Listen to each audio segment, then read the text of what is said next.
તો એએમસીની સામાન્ય સભામાં કાઉન્સિલરે હૈયાવરા ઠાલવી. કુબેરનગરના કાઉન્સિલર નિકુલસિંહ તોમરે અધિકારીઓને લીધા આડે હાથ. તેઓએ કહ્યું કે અધિકારીઓ કાઉન્સિલરોનું સાંભળતા નથી. 3 વર્ષથી પાણી અને ગટર મુદ્દે રજૂઆત કરી છે. તોમરે કહ્યું કે જો પાણી સમસ્યા હલ નહીં થાય તો અધિકારીઓને આગામી સમયમાં ઓફિસ નહીં બેસવા દઈએ. पिछले 3 साल से जब से मैं सदन में आया हूँ और मैं जीता हूँ, तब से मैं विस्तार में पानी की समस्या को लेकर रोज बारंबार आप लोगों को शिकायत करता हूँ, बोर्ड में करता हूँ, ऑफिस में जाके करता हूँ, लिखित में करता हूँ, थोड़ा बोली करके करता हूँ, पर फिर भी आप लोगों को कोई फर्क नहीं पड़ता। अधिकारियों को मुझे ऐसा लगता है ये मेरे से क्राइम कराना चाहते हैं कि 5 साल में एक कॉर्पोरेटर के ऊपर तो ऐसा केस हो कि जिसने डेप्यूटी कमिश्नर के ऊपर या किसी के ऊपर हाथ उठाया। इन लोगों ने हद मचा रखी है कि एक महीना पानी और गटर की समस्या देने के बावजूद भी इन लोगों से काम नहीं होता है. તો આણંદ જિલ્લાની તમામ પાલિકાની આગામી દિવસોમાં ચૂંટણી યોજાશે. ત્યારે ચૂંટણીને લઈને વહીવટી તંત્ર દ્વારા તડામાર તૈયારીઓ શરૂ કરી દેવામાં આવી છે. આંકલાવ, ઉમરેઠ, બોરિયાવી, વિદ્યાનગર અને કરમસદ સહિતની પાલિકાની ચૂંટણી યોજાશે, જેને લઈને રાજ્ય ચૂંટણી પંચે જિલ્લા ચૂંટણી અધિકારીઓને વોર્ડ બેઠક અને સીમાંકનની પ્રક્રિયા પર કાર્યવાહી કરવા સૂચિપત્ર મોકલી આપ્યું છે. જે આગામી તમામ 5 પાલિકાની યોજાનાર ચૂંટણીમાં રાજ્ય ચૂંટણી પંચના આદેશ મુજબ લાગુ કરવામાં આવશે. એટલે આંકલાવ નગરપાલિકામાં ચૂંટણી પંચ દ્વારા અનુસૂચિ 2 પ્રસિદ્ધ કરવામાં આવેલ છે અને એ અનુસાર આંકલાવ નગરપાલિકા માટે 6 વોર્ડ અને કુલ 24 બેઠકો નિર્ધારિત કરવામાં આવેલ છે. જે અનુસાર અનુસૂચિત જાતિની 1 બેઠક જે સ્ત્રી અનામત, અનુસૂચિત આદિજાતિની 0 બેઠક, પછાત વર્ગની 6 બેઠકો, એ પૈકી 3 બેઠકો સ્ત્રી અનામત અને કુલ 15 બેઠકો અનામત છે. આપણી જે આગામી નગરપાલિકાની ચૂંટણીઓ આવનાર છે તેમાં વોર્ડનું સીમાંકન તથા અનામત બેઠકોની ફાળવણી જાહેર કરવામાં આવી છે. રાજ્ય ચૂંટણી આયોગ દ્વારા તેનું વિગતો જાહેર કરી અને આપણે દરેક કચેરી છે તેના નોટિસ બોર્ડ પર પણ એની જાહેરાત કરવામાં આવી છે. કયા કયા વોર્ડમાં ચૂંટણી, કયા વોર્ડમાં કેટલી જનસંખ્યા છે અને કઈ બેઠકો અનામત છે તે બાબતનો નિર્ણય લેવામાં આવેલો છે. હાલ તો રાજકોટમાં સિવિલ હોસ્પિટલની ઘોર બેદરકારી સામે આવી છે. વોર્ડના રસોડા પાસે રઝળતો જોવા મળ્યો દર્દી. વોર્ડ નંબર 2 માં દાખલ દર્દીના પગમાં ફ્રેક્ચર હતું. નિસહાય હાલતમાં દર્દી જોવા મળ્યો હતો. તો વોર્ડના રસોડામાં દર્દી અહીં જોવા મળી રહ્યો છે, જેને પગમાં ફ્રેક્ચર છે, છતાં હોસ્પિટલની ગંભીર બેદરકારી અહીં જોવા મળી રહી છે. તો સિવિલ હોસ્પિટલની ઘોર બેદરકારીના દ્રશ્યો અત્યારે આપ જોઈ રહ્યા છો. વોર્ડના રસોડા પાસે રઝળતો દર્દી જોવા મળ્યો, જેને કોઈ પણ પ્રકારની સમયસર સારવાર આપવામાં ન આવી. તો અહીં જોઈ શકાય છે કઈ રીતે સિવિલ હોસ્પિટલમાં એકવાર ફરી બેદરકારી સામે આવી રહી છે. રાજકોટના દ્રશ્યો છે. વોર્ડના રસોડા પાસે અહીં રઝળતો દર્દી જોવા મળી રહ્યો છે. અને મહત્વપૂર્ણ સમાચાર દાહોદથી ડોક્ટરની બેદરકારીથી મહિલાના મોતનો આક્ષેપ. ખાનગી હોસ્પિટલમાં ડિલિવરી બાદ મહિલાનું મોત નીપજ્યું. દસલા ગામની મહિલાને ડિલિવરી માટે લવાઈ હતી. ડિલિવરી બાદ મહિલાને બ્લડની જરૂર હોવાનું કહીને પરિવારજનોને બહાર મોકલ્યા. મહિલાને મૃત હાલતમાં સરકારી હોસ્પિટલમાં ખસેડી દીધાનો આક્ષેપ થઈ રહ્યો છે. પરિવારજનોએ દાહોદ એ ડિવિઝન પોલીસ મથકે જાણ કરી છે. સવારમાં અમે દવાખાને લાવ્યા, ઠાકોરને દવાખાને સાહેબ. પછી એ ઓપરેશન કર્યું 5:30 વાગે. પછી સિરિયસ કરીને છોકરાનો જન્મ કર્યો. પછી અમને લોહી લેવા મોકલ્યા. પછી અમે લોહી લેવા ગયા તો એ લોકોએ જબરજસ્તી ગાડીમાં એમ્બ્યુલન્સ બોલાવી અને બેહાડીને અહીંયા સરકારી દવાખાનામાં ખસેડી આપ્યા. પછી અમે અહીંયા આવે ત્યાંથી મૃત્યુ પામેલું આવેલું. એમ ડોક્ટરે એવું કીધું લોહી લાવવું પડશે. તો મારી ભાભીના ભાઈ લોહી લેવા માટે ગયા. તો પછી લોહી હમો લઈને આવીએ એમ કીધા. તો આ ડૉક્ટર ઠાકોર સાહેબ એવું કહે છે ક્યારે તમારું લોહી આવશે ને લોહી અમારું આવે અહીંયા રહેવા દો એમ કીધું. છતાં ઠાકોર સાહેબ નહીં માન્યા અને મારી ભાઈની વહુને અમે નહીં હતા તો એને પોતે ખાટલામાં સુવાડી અને બેને સુવાડીને મારી ભાઈની વહુને ગાડીમાં બેસાડી. મારા હાથમાં બાળક હતું. અમે કોઈ પકડનાર નહીં હતા અને મારી ભાભીને એને પોતે ગાડીમાં બેસાડી. ઠાકોર હોસ્પિટલમાં દાખલ કરવામાં આવી.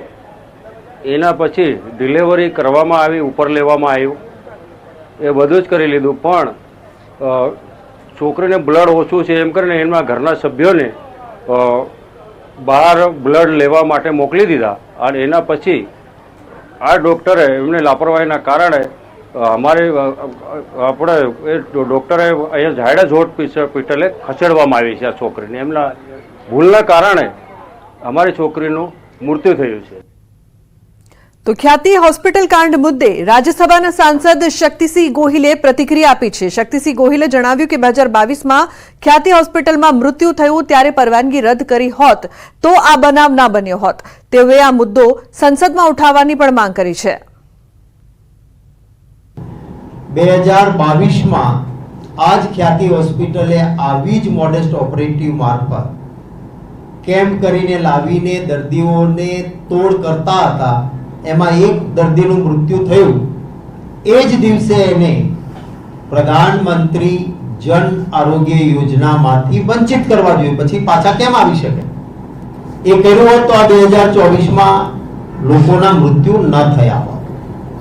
મેં પાર્લામેન્ટમાં પણ નોટિસ આપી છે. દેશની સંસદમાં પણ આ મુદ્દો ઉઠાવવાનો છે. તો અન્ય મહત્વપૂર્ણ સમાચારની વાત કરીએ. સુરતમાં નકલી હોસ્પિટલ બાદ હવે નકલી મેડિકલ ઇન્સ્ટિટ્યૂટનો પણ પર્દાફાશ થયો છે. પૂણા પાટિયા વિસ્તારમાં આવેલા સીતાડેલ કમર્શિયલ શોપિંગ કોમ્પ્લેક્સની દુકાનની અંદર આખી મેડિકલ ઇન્સ્ટિટ્યૂટ ચાલી રહી હતી. 10x20ની દુકાનની અંદર ક્લાસરૂમ બનાવી દેવાયો હતો અને જીવનદીપ મેડિકલ ઇન્સ્ટિટ્યૂટના નામથી નર્સિંગ સહિતના 5 કોર્સો ચલાવવામાં આવી રહ્યા હતા. તેમાં ભણતા વિદ્યાર્થીઓ પાસે જીવનદીપ મેડિકલ ઇન્સ્ટિટ્યૂટના સંચાલક મસ્ત મોટી ફી પણ વસૂલતા હતા. આ ઇન્સ્ટિટ્યૂટ દુકાનની અંદર છેલ્લા 4 થી 5 વર્ષથી ચાલી રહી છે. કેટલાક વિદ્યાર્થીઓ દ્વારા છેલ્લા 2-3 દિવસથી એવી ફરિયાદો હતી કે અહીં બસ મોટી ફી લઈને ખોટી રીતે મેડિકલ ઇન્સ્ટિટ્યૂટ ચલાવાઈ રહી છે અને પરીક્ષા આપવા બેંગ્લોર મોકલાઈ રહી છે. જેથી તપાસ બાદ આ ઇન્સ્ટિટ્યૂટ ખોટી રીતે ચાલતી હોવાનું સામે આવ્યું. જીવનદીપ મેડિકલ ઇન્સ્ટિટ્યૂટ નામનું કોઈ પણ ઇન્સ્ટિટ્યૂટ નર્સિંગ કાઉન્સિલમાં નોંધાયેલ નથી. જેથી ગુજરાતમાં આવી મેડિકલ ઇન્સ્ટિટ્યૂટ સામે કડક કાર્યવાહી કરવામાં આવે તેવી માંગ કરવામાં આવી છે. જીવનદીપ મેડિકલ ઇન્સ્ટિટ્યૂટ નામની કોઈ સંસ્થા સુરતના પૂણા પાટિયા ખાતે શોપિંગ સેન્ટરમાં કાર્યરત છે. આ ગુજરાત નર્સિંગ કાઉન્સિલનું પ્રમાણિત ઇન્સ્ટિટ્યૂટ નથી. આ બોગસ ઇન્સ્ટિટ્યૂટ છે જેમાં જીએનએમ અને બીએસસીની પરવાનગી આપવામાં આવી. આ ઉપરાંત બીજા પણ કોર્સ છે, ડીએમએલટી ને બધા. આ બોગસ ઇન્સ્ટિટ્યૂટ છે, કોઈ કાઉન્સિલ સાથે જોડાયેલી નથી. આ લોકો સંસ્થા ચલાવી રહ્યા હતા. તો અંદર અમે ગયા તો એમના ઓનર તો હતા નહીં, પણ એક મેડમ ઇન્ચાર્જ હતા. તો એમની સાથે અમે વાત કરી તો એમણે કીધું કે અહીંયા જે જીએનએમ, ડીએમએલટી, એક્સરે ટેકનિશિયન એવા 3-4-5 કોર્સ કરાવવામાં આવી રહ્યા છે. તો એને લઈને અમે એમને પૂછ્યું કે તમે અહીંયા જીએનએમની પરમિશન કઈ રીતના, કયા આધારે તમે અહીંયા કોર્સ કરાવો છો? તો એમને કીધું અમે ખાલી અહીંયા કોચિંગ કરાવીએ છીએ. વિદ્યાર્થીઓ એક્ઝામ આપવા બેંગ્લોર જતા હોય છે. ત્યારબાદ એમના ઓનર સાથે કોલમાં વાત કરી તો એ સ્વીકારવા તૈયાર નહોતા. એ લોકો ખાલી એવું કહેતા હતા કે અમે ખાલી અહીંયા એડમિશન કરીએ છીએ. તો દમણમાં ફાયર બ્રિગેડની ગાડીને અકસ્માત નડ્યો.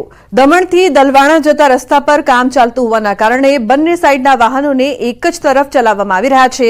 તે દરમિયાન ફાયર બ્રિગેડની ગાડી પસાર થઈ રહી હતી.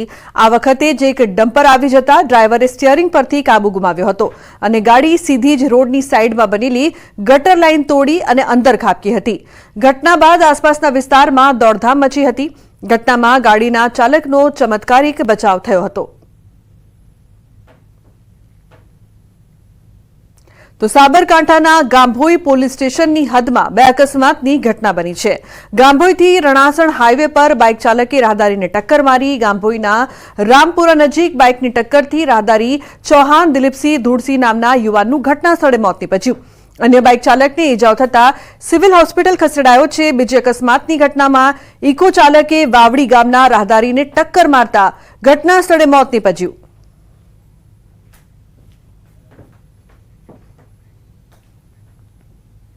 તો બુલેટિનમાં હાલ રોકાઈશું એક બ્રેક માટે. આપ જોતા રહો ન્યૂઝ 18 ગુજરાતી.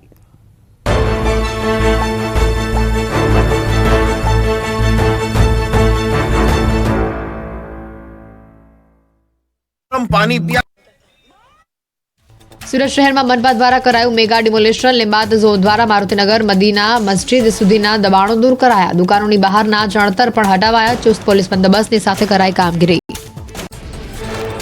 વડોદરામાં સતત બીજા દિવસે ગેરકાયદેસર દબાણનો સફાયો જારી. કુંભારવાડા ફતેપુરા વિસ્તારમાં કોર્પોરેશને પોલીસની હાજરીમાં કર્યું ડિમોલિશન. કોર્પોરેશને અનેક લારીઓ જપ્ત કરી ગેરકાયદેસર દબાણો તોડી પાડ્યા. કુંભારવાડા ફતેપુરા વિસ્તારમાં દબાણકારો અને વીએમસીના કર્મચારીઓ વચ્ચે ઘર્ષણ. પોલીસની હાજરીમાં લારી છોડાવવા કરાયો પ્રયાસ. દબાણ શાખાના અધિકારીઓ સાથે પણ કર્યું ગેરવર્તન. વડોદરામાં લારી ગલ્લા ધારકો સામે પાલિકાની કાર્યવાહી. સફાઈ વેરોના ભરતા 25થી વધુ ધારકોની લારીઓ જપ્ત કરાઈ. ટ્રાફિકની અડચણરૂપ સામાન પણ પાલિકા દ્વારા જપ્ત કરાશે. સફાઈ વેરો નહીં ભરીને ગંદકી કરનાર ધારકોમાં ફફડાટ. વડોદરામાં દબાણ હટાવવાની કામગીરીમાં પાલિકા અને પોલીસ વચ્ચે સંકલનનો અભાવ જોવા મળ્યો. સંવેદનશીલ વિસ્તારમાં દબાણ હટાવવા માટે પાલિકાની ટીમ પહોંચી, પણ પોલીસ બંદોબસ્ત જ ન મળ્યો. દબાણકારો લારી ગલ્લા લઈને નીકળી ગયા. વડોદરામાં ભાજપના પૂર્વ કોર્પોરેટરની હત્યા બાદ વડોદરા પોલીસ સતર્ક. સંવેદનશીલ વિસ્તારોમાં પોલીસે કોમ્બિંગ હાથ ધર્યું. એસઆરપી, એસઓજી, ડીસીબી સહિતના પોલીસ જવાનો કોમ્બિંગમાં જોડાયા. શાંતિ દોડવાનો પ્રયાસ કરતા સામે કાર્યવાહી. ગીર સોમનાથના વેરાવળ બંદર ઓફિસ આસપાસના દબાણો દૂર કરાયા. રસ્તા પર પડેલી નાની મોટી પડતર હોડીઓ પણ દૂર કરાઈ. રસ્તા પરના તમામ દબાણો હટાવાયા. ભાવનગરના ગ્રામ્ય બંધકમાં સિંહના આટાફેરા વધ્યા. 2 સિંહને લટાર મારતો વિડીયો સોશિયલ મીડિયા પર વાયરલ થયો. ભંડેરિયા, નાના ખોખરા, મોટા ખોખરા સહિતના ગામોમાં દેખાયા સિંહ. ગામ લોકોમાં છવાયો ભયનો માહોલ. નવસારીમાં તસ્કરોનો તરખાટ. બિલીમોરા ગોહરબાગ વિસ્તારમાં દેરાસરમાં થઈ ચોરી. દેરાસરમાંથી કિંમતી મૂર્તિઓ, સોના ચાંદી સહિત રોકડની ચોરી કરી શખ્સો ફરાર. સીસીટીવીના આધારે પોલીસે ચોરને પકડવા તજવીજ હાથ ધરી. ભરૂચના અંકલેશ્વર નજીક નેશનલ હાઈવે 48 પર રસ્તા પર કેમિકલ ઢોળાયું. ચાલુ ટ્રકમાંથી કેમિકલ ભરેલ બેરલ રોડ પર પડ્યા. કેમિકલ ઢોળાતા હાઈવે પર ટ્રાફિક જામના દ્રશ્યો સર્જાયા. ગીર સોમનાથમાં ટેકાના ભાવે મગફળી, સોયાબીન, મગ અને અડદની ખરીદીમાં ખાલી બારદાનની તંગી. ખાલી બારદાન ન હોવાથી ઉના ખરીદ વેચાણ સંઘ દ્વારા મગફળીની ખરીદી બંધ કરવાની ફરજ પડી. ભારતીય કિસાન સંઘે ઉના પ્રાંત કચેરીએ આપ્યું આવેદનપત્ર. ઉના પ્રાંત કચેરીએ ખાલી બારદાન પૂરા પાડવા માંગ કરી. 4 દિવસમાં પૂરતા પ્રમાણમાં ખાલી બારદાન પૂરા પાડી ખરીદી કરવા માંગ. નહીં તો ગાંધી ચિંધ્યા માર્ગે ઉપવાસ આંદોલન કરવાની ચીમકી ઉચ્ચારી. રાજકોટ જિલ્લાના જસદણમાં ટેકાના ભાવે મગફળીની ખરીદી શરૂ કરવા માંગ. કેબિનેટ મંત્રી કુંવરજી બાવળેના જ વિસ્તારમાં મગફળીની ટેકાના ભાવે નથી થતી ખરીદી.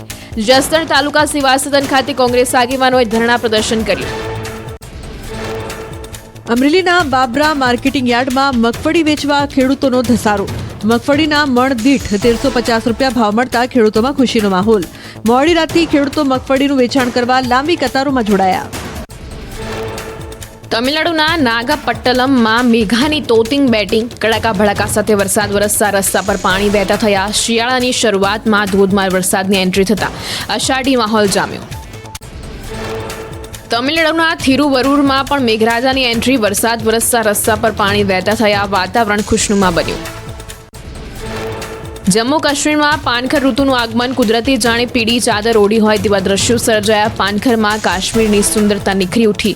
મોટી સંખ્યામાં પ્રવાસીઓ પ્રાકૃતિક સૌંદર્ય માણવા ઉમટ્યા. ગુજરાતમાં કાતિલ ઠંડીનો રાઉન્ડ શરૂ. આગામી 24 કલાકમાં ઠંડી.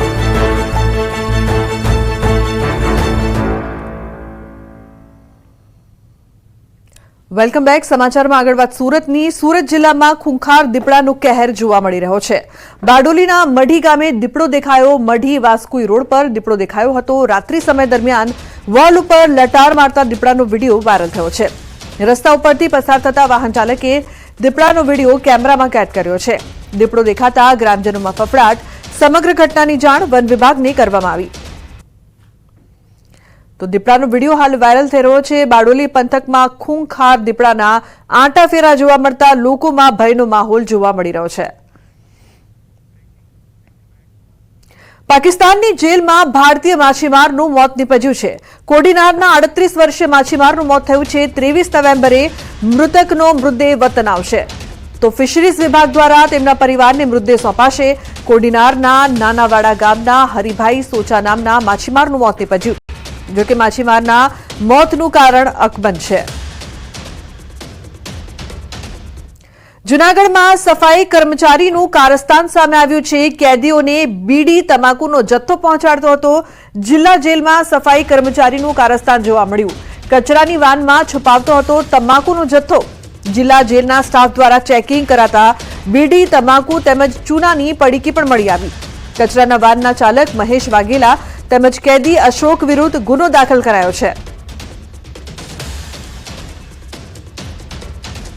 તો રાજ્યમાં ખાતરની અછત મુદ્દે કોંગ્રેસના પૂર્વ ધારાસભ્યએ તંત્ર પર સવાલ ઉઠાવ્યા છે. લલિત વસોયાએ કહ્યું કે જો સરકાર એક અઠવાડિયા બાદ ખેડૂતોને ખાતર આપશે તો મોડું થઈ જશે, કારણ કે જો ખાતર મોડું મળશે તો રવિ પાકના વાવેતરમાં પણ વિલંબ થશે. રવિ પાક સિઝન માટે વાવેતરનો સમય 8 દિવસની અંદર પૂરો થઈ જશે. આ કૃષિ મંત્રી શ્રી પણ જાણે છે. ત્યારે ખેડૂતોએ રવિ પાકના વાવેતર માટે તાત્કાલિક ખાતરની જરૂરિયાત છે. રાજ્ય સરકારે ગમે ત્યાંથી ગુજરાતના ખેડૂતોને આ જથ્થો પૂરો પાડવા માટેના પ્રયત્ન કરવા જોઈએ. સાબરકાંઠા જિલ્લાના ખેડૂતો માટે ખુશીના સમાચાર. ધરોઈ ડાબા કાંઠાની કેનાલમાં સિંચાઈ માટે પ્રથમ પાણી છોડવામાં આવ્યું છે. રવિ સિઝનમાં ખેડૂતોની સિંચાઈ માટે 6 પાણ આપવાનું આયોજન કરવામાં આવ્યું છે. આ પાણીથી હિંમતનગર, ઈડર અને વડાલી તાલુકાના 93 ગામોમાં 4000 હેક્ટર જમીનમાં ખેતીની સિંચાઈનો લાભ મળી રહેશે. સાબરકાંઠા સિંચાઈ વિભાગ દ્વારા રવિ સિઝનમાં ખેતીમાં સિંચાઈ માટે સલાહકાર સમિતિની માંગણીને લઈને જળાશયોમાંથી સિંચાઈ માટે પાણી આપવાનું આયોજન કરવામાં આવ્યું. ત્યારે સાબરકાંઠામાં ધરોઈ જળાશયમાં ડાબા કાંઠાની કેનાલમાં 6 પાણી આપવાના આયોજન પૈકી પ્રથમ પાણીમાં 50 ક્યુસેક છોડવામાં આવ્યું છે. ક્રમશઃ 350 ક્યુસેક સુધી પાણી છોડાશે. વડાલીના 13, હિંમતનગરના 15, ઈડરના 65 ગામોમાં 4000 હેક્ટર વિસ્તારમાં ખેતીને સિંચાઈનો લાભ મળશે. ધરોઈ ડાબાકાંઠા કમાન્ડ વિસ્તારમાં રવિ સિઝન માટે આજરોજ 6 પાણ પૈકીમાંથી 1 પાણ આજે 50 ક્યુસેક જેટલું છોડવામાં આવેલ છે, જેનાથી જેમાં ખેડૂત ખાતેદારશ્રીઓની માંગણીને ધ્યાને લઈ ક્રમશઃ સદર પાણીમાં 300 થી 350 ક્યુસેક જેટલો પાણીમાં વધારો કરવામાં આવશે. મહત્વપૂર્ણ સમાચાર વડોદરાથી. વડોદરામાં બબાલ હત્યા બાદ સીપીની કાર્યવાહી. કારેલીબાગ પોલીસ સ્ટેશનના સ્ટાફની બદલી કરાઈ. 2 પીઆઈ સહિત 17ની સામૂહિક બદલી કરવામાં આવી છે. નાગરવાડા જૂથ અથડામણ અને યુવાનની હત્યા બાદ સીપીની કાર્યવાહી. હવે ચર્ચા એ વાતની થઈ રહી છે કે 60ના સ્ટાફમાંથી માત્ર 17ની જ બદલી કેમ કરવામાં આવી? દાખલો બેસે તેવી કાર્યવાહી ન કરાતા અનેક સવાલો ઉઠી રહ્યા છે. બદલી કરી એમાં પણ વાલા દ્વાલાની નીતિ અપનાવી હોવાની પોલીસ બેડામાં ચર્ચા થઈ રહી છે. તો વડોદરામાં ભાજપ નેતાના પુત્રની હત્યાના મામલે હત્યારા બાબરને સાથે રાખીને રીકન્સ્ટ્રક્શન કરાયું છે. એસએસજી હોસ્પિટલમાં ઘટનાનું રીકન્સ્ટ્રક્શન કરવામાં આવ્યું છે. બાબર પઠાણે પોલીસ સમક્ષ સમગ્ર ઘટનાક્રમ વર્ણવ્યો હતો. રીકન્સ્ટ્રક્શન દરમિયાન બાબરના નિવેદનની વિડીયોગ્રાફી કરાઈ. હત્યાને નજરે જોનાર 2 સાક્ષીઓને પણ પોલીસે સાથે રાખ્યા. તો પોલીસે એસએસજીના કેન્ટીન સંચાલક સહિત 2 સાક્ષીઓના નિવેદન લીધા.